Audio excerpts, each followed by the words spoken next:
Cloud Kollo ඔබගේ මඟ පෙන්වන්නේ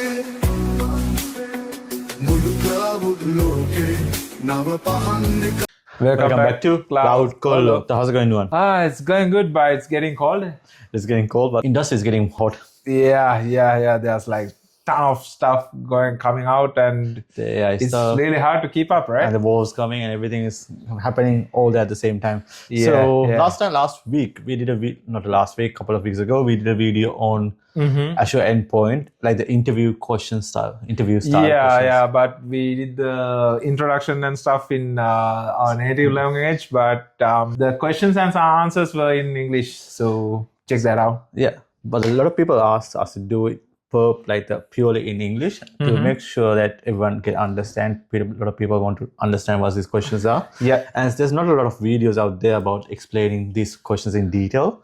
So so basically we want to like give some like first-hand question and answers basically for like someone who's starting the career and someone need to refresh what these Azure networks. These might not be like very complex questions, but I think we need to talk about these stuff as well, right? Yeah, surely. So exactly what Hasil said, that it might be helpful for like new up and coming people who are getting into the industry. So if they have not faced an interview before, they can just refer to this and get an idea. And this will be also a very good turning point. Anyone who's interested to learn Azure might also be interested to learn AWS. And they feel Azure, AWS is good. So it's I'm a bit biased about AWS. Yeah. So anyway, let's start with the first question. So what is Azure Virtual Network?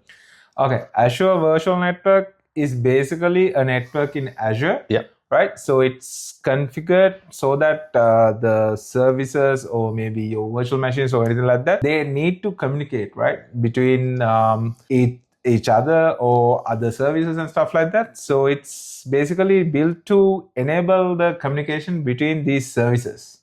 So that's the network layer basically.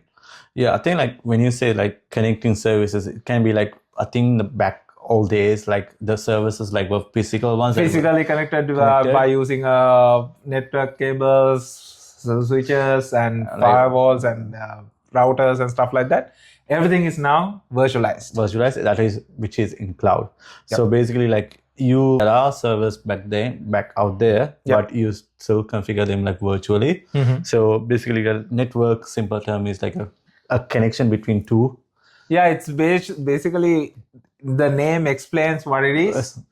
It's a virtual network. Yeah. So it's a service that enables the communication between these kind of services and stuff. So that's defined in Azure basically. Cool. And then let's jump into the next question. So the next question is, what are the inbound and outbound connections in Azure?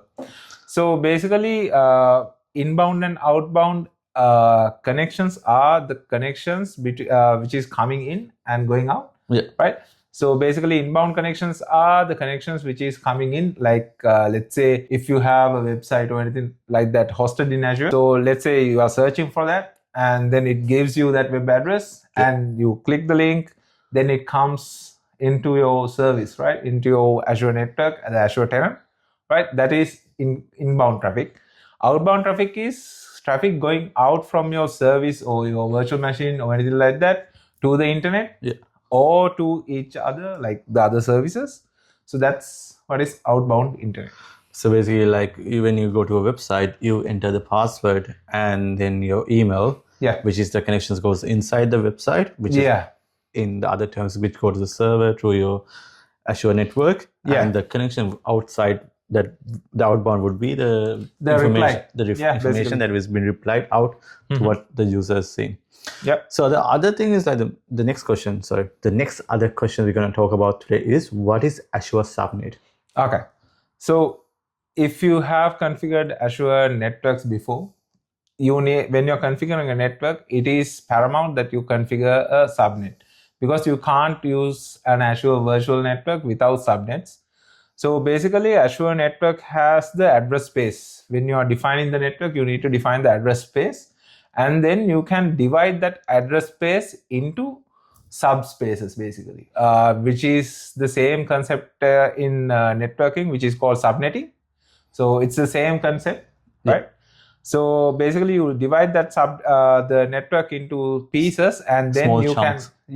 basically small chunks, and then you can use to divide your network into pieces, and you can have different services attached to each subnet, and you can manage the traffic going inside, right, within each subnet, or which is going outside from the default gateway.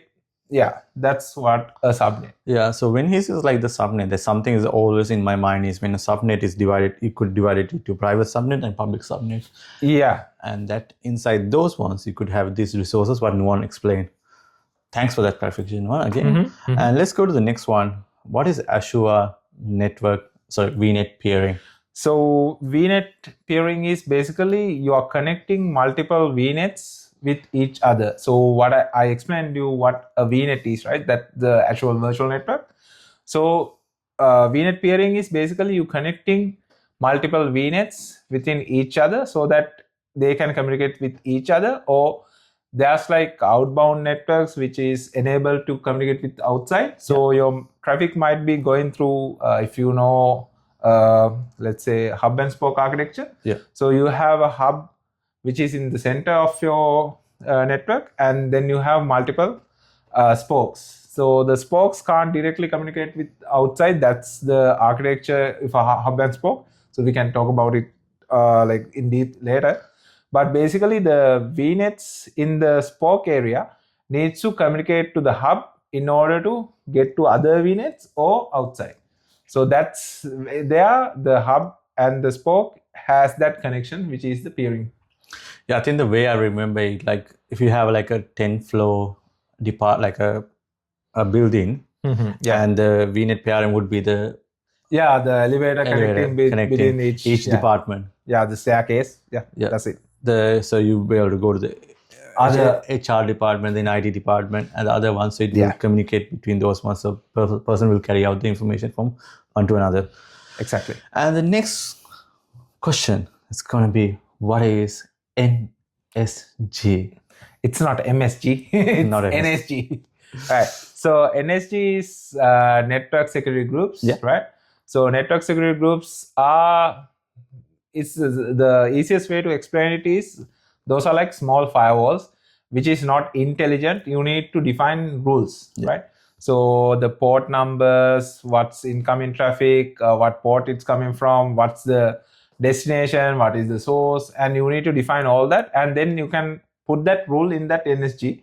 So NSG will basically monitor the traffic which is going through it. So NSG is attached to the NIC. That means network identity card. That's in Azure. It's virtual NIC basically. So it basically monitors and manages that traffic. That's NSG.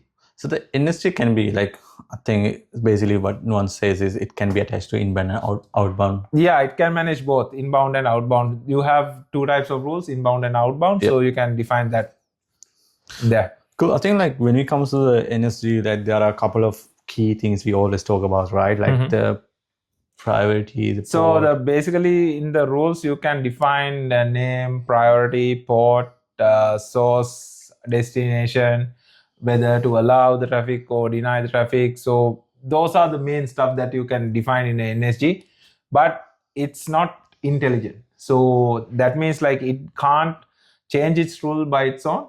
So the rule, if you set a rule and it'll just apply that rule, and if something is denied, it's denied. Something is allowed. Firewalls, no, definitely. It's the firewall can have like some rules, right? That has like some intelligence to it. Like let's say, just refer to some URLs and check whether these are allowed or not. So that can be changed, right? But in an NSG, it's not that intelligent. So yep. Cool. I think that will round up our questions. Like this session is basically, I think I will explain a bit. It's going to be like 5 questions per session. Yeah. Maybe a small number of questions, but some basic questions. And like when we are moving forward, we might talk about like some advanced stuff as well, but depends on you guys what you want, basically. So if you want us to describe something else, like a service or something, anything. If you have specific questions or a specific scenario, we can talk about that as well. So we would be interested in knowing your issues and your questions, right? and your burning questions. So put in a comment. We will reply to you, or we'll do a video for you, and definitely gonna tag you on the video when we put it out. Yeah. So I think like something I forgot to mention is like a lot of people view our videos, but they all seems to be not subscribing. Yeah, please subscribe. So help us. Help. We'll help you.